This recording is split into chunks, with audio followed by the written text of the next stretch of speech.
Olá pessoal, aqui é Leonardo Montes, trazendo mais uma reflexão, hoje dia 17 de dezembro de 2018, e dando continuidade à nossa série sobre Umbanda e a imprensa, nós falaremos hoje sobre o primeiro Congresso Nacional do Espiritismo de Umbanda.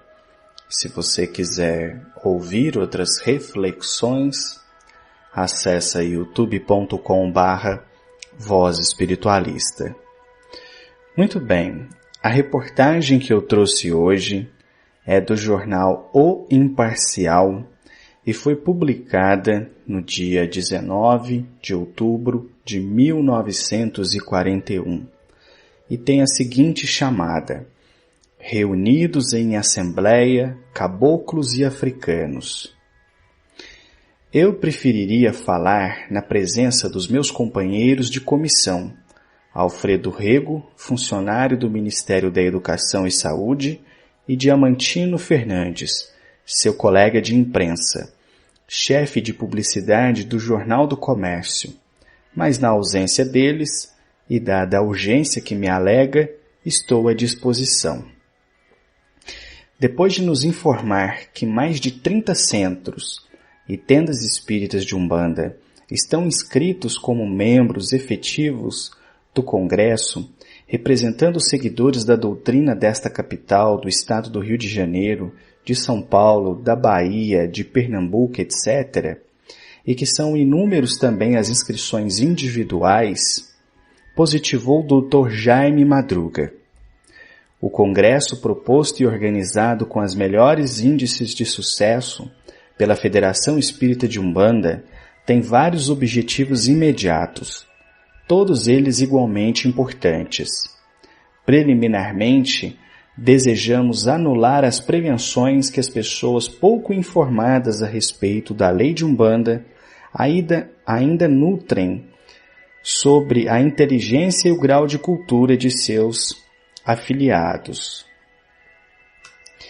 O Espiritismo de Umbanda é uma religião com mais de 10 mil anos de existência. E durante todos esses milênios foi seguida por homens cultos, como ainda hoje podemos ver, pertencentes às mais cultas classes sociais. O presidente da nossa federação, o Sr. Eurico Logden Moebeck, é um ativo e eficiente servidor do Estado, como chefe de seção de departamento dos Correios e Telégrafos. Inteligências brilhantes apresentarão, durante o Congresso, teses de valor mental indiscutível, acudindo-nos à lembrança, entre outros, o nome do Dr. Maurício Marques Lisboa, advogado e jornalista, secretário da Inteligência Avas, que não se constrange, mas antes tem a maior satisfação de ser conhecido como segundo vice-presidente da nossa Federação Espírita e presidente da Tenda de Santa Bárbara. Não se trata, portanto, de ignorantes, e nem se assim fosse poderia eu apresentar-lhes uma tese, como farei, com o título de A Liberdade Religiosa no Brasil e o Espiritismo em suas modalidades perante a lei. Cito a minha tese apenas para mostrar a seriedade dos assuntos que nos ocuparão no decorrer do Congresso.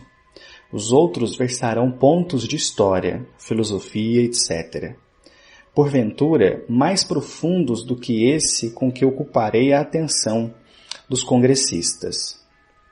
Brasil, Guia Espiritual do Mundo. Prosseguindo, acentuou nosso entrevistado. A civilização segue a marcha do Sol e a sua evolução já chegou até nós. A Europa teve a sua hora. Agora é a América que conduz o mundo. Os Estados Unidos têm a força material. A mentalidade utilitária do seu povo coloca num segundo plano os problemas do espírito. O primado espiritual da humanidade, se ainda não é inteiramente do Brasil, chegará a sê-lo muito proximamente. Somos hoje o povo mais idealista, mais espiritualista de todo o mundo. e nisto devemos ver uma predestinação preparada com os homens primitivos que aqui viveram, os selvagens e os escravos, que, de acordo com a doutrina espírita, viveram vidas anteriores em condições sociais diferentes, como poderão já estar de novo reencarnados entre nós nos mesmos ou em terras distantes. Umbanda e Quimbanda. Após uma ligeira pausa, prosseguiu o presidente da tenda São Jerônimo, oferecendo-nos uma lição de etimologia. Umbanda originalmente se compõe de ou on, ou ainda a-um, que significa Deus, ou enviado de Deus, fonte do bem. Deste modo, temos que Umbanda é da banda de Deus, da banda do bem. É a magia branca do vulgo. Em contraposição, Ki, representação do mal, é o prefixo de Quimbanda, a magia negra, orientada pela força do mal. Não faço essa divagação etimológica sem razão. O que quero é tornar mais sensível a distinção, que o povo dificilmente concebe, entre magia branca e magia negra. Mas essa distinção é fácil e se revela elementarmente. A magia branca é praticada com sentido puramente espiritual e visando o bem. Os seus agentes nada recebem pelo seu trabalho. E os associados das tendas não são compelidos nem ao pagamento de uma mensalidade, qualquer contribuição que lançam para os serviços da sede social, sendo francamente espontâneos.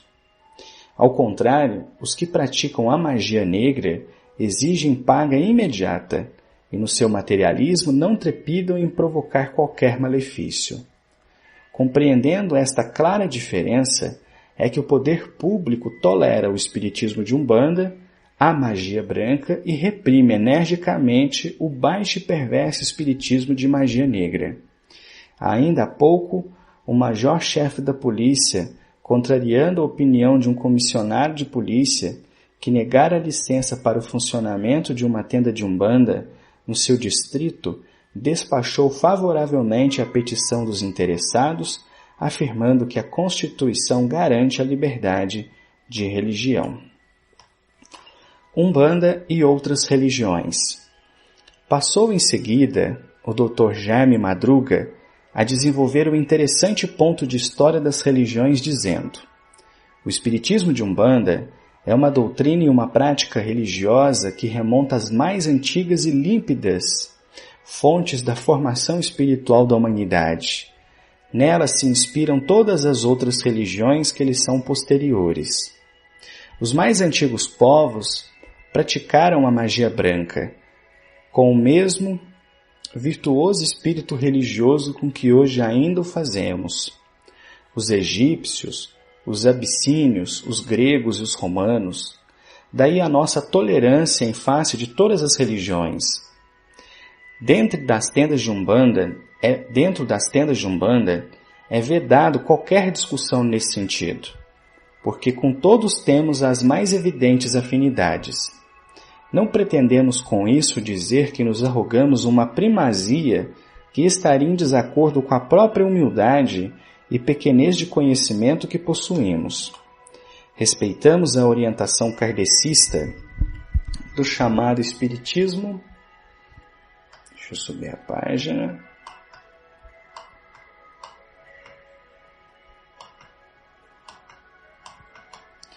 Do Espiritismo científico, ou espiritismo de mesa, cujos adeptos nos acusam de desvirtuamento da doutrina espírita, pelo fato de, às vezes, indicarmos remédios para os males corporais. Não negamos que assim procedemos, mas assim procedemos ainda por caridade cristã, seguindo os exemplos de Jesus, que também curou os aleijados e deu vistas aos cegos. O fundamento da lei de Umbanda, entretanto, é primordial e fundamentalmente espiritual. Eu poderia mostrar pontos de contato da nossa com qualquer outra religião. Isto, porém, seria demasiado longo. Basta-nos estabelecer um ligeiro confronto com a religião católica. Como esta e com os mais antigos cultos de fetiches, temos imagens, cantos, ritual e até comunhão. A começar por Jesus, que é o nosso guia espiritual supremo. Veneramos todos os santos da Igreja Católica, embora invocando-os sob as denominações africanas, que já nos são familiares. Oxalá é Jesus, Ogum São Jorge, São Miguel ou qualquer outro dos arcanjos. Oxóssi São Sebastião, Xangô Santa Bárbara, Ibeji São Cosme e São Damião, abrangendo a falange das crianças. Abaluaiê São Sebastião, Iemanjá ou Oxum Nossa Senhora, e até o diabo do catolicismo reconhecemos na similitude africana de Exu, significando as falanges do mal. De todos os santos temos estampas e imagens nos nossos centros, não por idolatria, mas para facilitar a volubilidade humana, concentrar-se melhor nas suas preces aos espíritos de luz. Práticas só permitidas aos iniciados. O repórter pediu ao jovem e brilhante doutrinador espírita esclarecer melhor o ritual e a comunhão da lei de Umbanda aos quais aludira, visto que a existência de imagem, a prática de não dá para ler nas tendas é do conhecimento de todos. O ritual, respondeu-nos, só em parte é conhecido dos frequentadores dos centros. Outras religiões também, e através dos séculos reservaram apenas para seus iniciados o conhecimento de uns tantos ritos. A confissão católica é um exemplo. Mas quanto à nossa comunhão, ela se faz mais ou menos publicamente com várias substâncias para as quais pedimos os fluidos ou graças dos espíritos superiores, água pura, leite, vinho, cachaça e até pão. Encerrando a sua interessante palestra com o nosso redator, insistiu o Dr. Jaime Madruga. O sentido filosófico da doutrina de Umbanda não pode ser explanado numa rápida entrevista. Vá às sessões do Congresso, para a satisfação ao menos da sua curiosidade pessoal. Ouça as teses que serão lidas e venha depois, sem constrangimento de opinião, trazer-me as suas impressões. Muito bem, essa foi a matéria aqui do jornal O Imparcial falando sobre o primeiro congresso brasileiro do Espiritismo de Umbanda que aconteceu em 1941 e que foi muito importante para o estabelecimento das diretrizes que a Umbanda seguiria nos próximos anos. Antes, porém, de falar sobre o congresso, vamos refletir sobre alguns pontos que eu identifiquei aqui presentes na matéria. O primeiro deles é sobre a antiguidade da Umbanda. Isso é muito interessante. Esse período, finalzinho da década de 30 até começo da década de 1950, era muito comum na Umbanda um pensamento esotérico, iniciático e que ligava a Umbanda a religiões antigas, de um passado muito distante, desde aos povos da Atlântida, Lemúria, aos egípcios, etc. Eles entendiam que as práticas da Umbanda eram uma espécie de revivescência e ressignificação brasileira de processos mágicos que se fazia na antiguidade e que foram esquecidos durante um longo tempo e que depois foram revividos aqui no Brasil. Então essa visão é muito comum nesse período. Ainda não se conhecia fortemente o papel que teve Zélio de Moraes e o Caboclo das Sete Encruzilhadas, muito embora eles já fossem conhecidos e atuantes, inclusive, no Congresso. Mas a grande maioria dos intelectuais que escreveram sobre Umbanda nesse período faziam essa ligação que eu particularmente chamo de uma ligação mítica, porque nem sequer Atlântida e Lemúria são continentes comprovados, mas antes mitos, né? Ou pelo menos foram criados mitos a partir da existência desses continentes que se perderam há muito tempo. E não deixa de ser essa busca pela antiguidade como uma busca por legitimidade das práticas religiosas. É um pensamento que, inclusive, nós temos ainda hoje dentro da Umbanda, onde muita gente acredita que quanto mais antiga, melhor. Quando a pessoa, por exemplo, fala do seu terreiro, ela costuma falar, é um terreiro que tem 60 anos, né, de existência. Bom, porque é muito bom, realmente, se não tiver base firme, não dura tanto tempo. Mas não quer dizer que isso faça dele melhor do que um terreiro que abriu ontem. Mas a busca pela antiguidade, né, o apelo ao antigo, é um discurso muito comum nas legitimações das posições, dos pontos de vistas, e foi bastante presente nesse período. A segunda coisa que me chamou a atenção nessa matéria foram os membros intelectuais, né? E é compreensível, dada a dificuldade que as pessoas tinham naquele tempo de explicar o que era Umbanda. Havia muito menos unidade doutrinária naquele tempo do que se tem hoje. E o preconceito era gritantemente maior. Então, se ainda hoje a gente encontra pessoas, né, que ligam Umbanda com magia negra, com amarração, com trabalhos para o mal, a gente pode imaginar o que essas pessoas passavam na década de 40.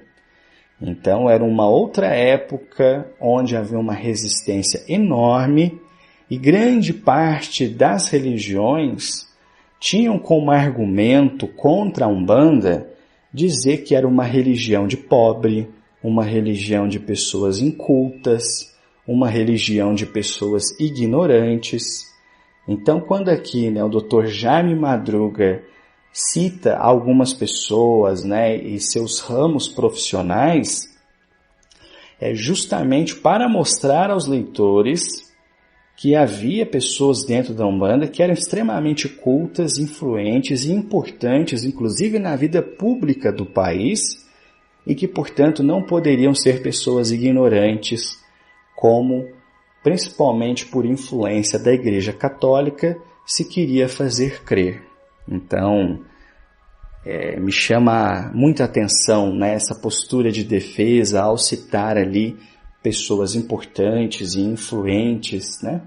Como uma forma de dizer, peraí, vocês estão falando que aqui é um bando de ignorantes, mas tem muita gente bacana que está aqui, tem muita gente inteligente, tem muita gente importante, então não é bem assim, né? Bom, outra coisa que me chama atenção e que me parece claramente uma influência, né, do espiritismo é justamente quando ele fala do papel do Brasil, né? Dizendo que foi o tempo da Europa, agora é o tempo das Américas, e que enquanto os Estados Unidos ficou com a parte material, né, pelo utilitarismo do povo, né, coube à América do Sul, especialmente ao Brasil, o papel de espiritualização da humanidade. E isso é claramente uma influência espírita, principalmente da obra Brasil, Coração do Mundo, Pátria do Evangelho, que, se não me engano, já tinha sido publicado nessa época. Se não me falha a memória, é um livro de 1938, um congresso de 1941, já se falava muito, e isso é uma clara influência do Espiritismo e da obra de Chico Xavier na visão que as pessoas tinham sobre a destinação do Brasil em relação à espiritualidade. Claro que com isso não quer dizer que esteja errado, até porque eu acredito nessa visão, mas a gente consegue perceber aí alguns links. Bom, depois ele faz aqui uma distinção entre Umbanda e Quimbanda, que aqui no jornal está escrito Quibanda e não Quimbanda, né? E ele começa dizendo que a Umbanda é a magia branca e a Quimbanda é a magia negra. Essa visão também é muito comum nesse período e ela vai perdurar durante muito e muito tempo. Hoje em dia, o que se entende de Quimbanda é um pouco diferente pelas transformações que foram ocorrendo ao longo do tempo, sendo muito mais a Quimbanda um culto religioso onde se trabalha com espíritos de Exus e pombagiras que não estão necessariamente compromissados com o bem, mas que podem também fazer o bem, principalmente quando lhes convém, e não propriamente com essa acentuada característica de magia negra que está colocado no texto. É claro que, sem dúvida, ele está falando sobre a realidade daquela época, já não é mais a mesma coisa que acontece hoje, né? Mas esse embate entre Umbanda e Quimbanda é muito famoso, inclusive a gente vê isso num ponto de baiano que eu acho muito bonito, né? Quando se canta, né? Se ele é baiano, agora que eu quero ver, dança catira no azeite de dendê. Eu quero ver os baianos de Aruanda trabalhando na Umbanda, pra Quimbanda não vencer. Então, isso faz parte, inclusive, dos pontos cantados, né? Onde a Umbanda era vista como uma oposição àquilo que se fazia na Quimbanda. Visão, inclusive, que era endossada pelo Caboclo das Sete Encruzilhadas, que não usava propriamente o termo Quimbanda, mas falava dos trabalhos de magia negra. Inclusive, uma das justificativas do Caboclo das Sete Encruzilhadas para ter fundado a Umbanda era justamente para fazer frente aos trabalhos de magia negra que estavam crescendo assustadoramente no Brasil e levando muita gente para o buraco. Então, é muito interessante isso, né? Bom, depois, eu acho também importante dizer, né, que quando se fala da Umbanda como magia branca e de Quimbanda como magia negra, não é no sentido de magia dos brancos e magia dos negros. Eu já vi muita gente defendendo esse ponto, mas para mim não tem sentido. E também já disse aqui no canal, né, tem uma reflexão gravada sobre isso, onde eu digo que magia tem cor, sim, porque a manipulação dos fluidos espirituais gera luminosidade conforme a intencionalidade do praticante. Então, quando se fala em magia negra, não é como se fosse uma classificação específica no sentido de falar de um culto determinado. Magia negra é uma coisa que qualquer um pode fazer. É qualquer tipo de trabalho negativo que venha prejudicar o próximo. Uma pessoa que odeia profundamente um parente, ainda que não acenda vela, que não faça ritual, ela pode fazer uma magia negra, ela pode demandar contra aquela pessoa simplesmente pela força e pela fúria dos seus pensamentos. E todos os videntes da humanidade atestam um fato inconteste: as vibrações emitem cores. Você nunca vai ver uma pessoa odiando outra e em torno dela haver ali luminosidades claras. Você vai ver sempre aquela massa fluídica compacta, escura, sombria, densa. Então é daí que vem esse qualificativo de magia negra. Então, a Umbanda branca como magia branca, no sentido de oposição aos trabalhos negativos, visando sempre a cura, o bem-estar, a paz de espírito, tudo aquilo que é luminoso. Então, acho bacana fazer esse adendo porque isso persiste até os nossos dias. Bom, depois ele fala também sobre o baixo espiritismo, né? Que é um termo muito comum nesse período, onde você tinha o alto espiritismo, que é o vulgo kardecismo, e o baixo espiritismo, onde grande parte dos jornalistas incluía também a Umbanda. Mas aqui na fala dele, ele inclui a Umbanda como alto espiritismo e coloca Quimbanda como baixo espiritismo. E aqui também eu acho que vale a pena fazer um adendo importante. Naquele tempo, como para muitas pessoas hoje em dia, o termo espiritismo fazia referência a tudo aquilo que envolvia os espíritos. O espiritismo não era uma religião específica como hoje nós entendemos. Todo aquilo que envolvia espírito era chamado de espiritismo. Hoje em dia, tudo que envolve o espírito nós chamamos espiritualismo. E o espiritismo é apenas um ramo dentro do espiritualismo. Naquele tempo se entendia que tudo era espiritismo. Então, nós tínhamos o kardecismo, popularmente chamado de kardecismo, que era também espiritismo, e também tínhamos a Umbanda, que era um tipo de espiritismo. Eu já disse várias vezes aqui no canal que a Umbanda nascente tinha ligações muito mais fortes com o espiritismo do que com o candomblé, que é a associação que mais se estabelece hoje em dia. Eu não estou falando que isso é bom nem ruim, é apenas história. Tanto é que os primeiros terreiros de Umbanda, eles não chamavam barracão ou ilê, eles chamavam casa espírita, tenda espírita. Então, havia uma ligação muito forte com o espiritismo e eles acreditavam que o que eles estavam praticando era apenas um tipo diferente de espiritismo, enquanto na verdade era um tipo diferente de espiritualismo.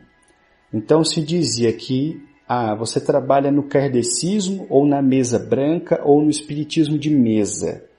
Eram os termos usados. Ou você trabalha no espiritismo de Umbanda ou espiritismo de terreiro. Então, por isso que quando a gente lê esses textos mais antigos e a gente vê a palavra espiritismo sendo empregada, muita gente fica confuso, né? E pergunta, mas espera aí, isso é Umbanda, não é espiritismo, né? Então, espero que agora fique um pouco mais claro. Bom, depois ele fala aqui um pouquinho sobre os orixás, que eu fiquei bastante confuso, né, de ter colocado ali Xangô com Santa Bárbara, mas imagino que deva ter sido um erro, né, do jornalista ao transcrever a matéria. E finalizando, o que me chamou a atenção é quando ele fala do Exu e do Diabo. Eu achei muito interessante esse texto, até para desmistificar um pensamento que muitos umbandistas têm, de que a demonização de Exu aconteceu por causa das igrejas. Não. As igrejas pegaram carona na visão que se tinha dentro da própria Umbanda.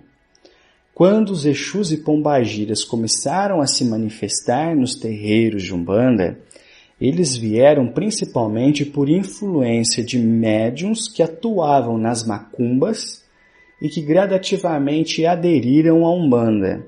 E como esses médiuns já trabalhavam com Exu e Pombagira, quando foram para a Umbanda, vamos dizer entre aspas, levaram esses guias e eles então começaram a se manifestar.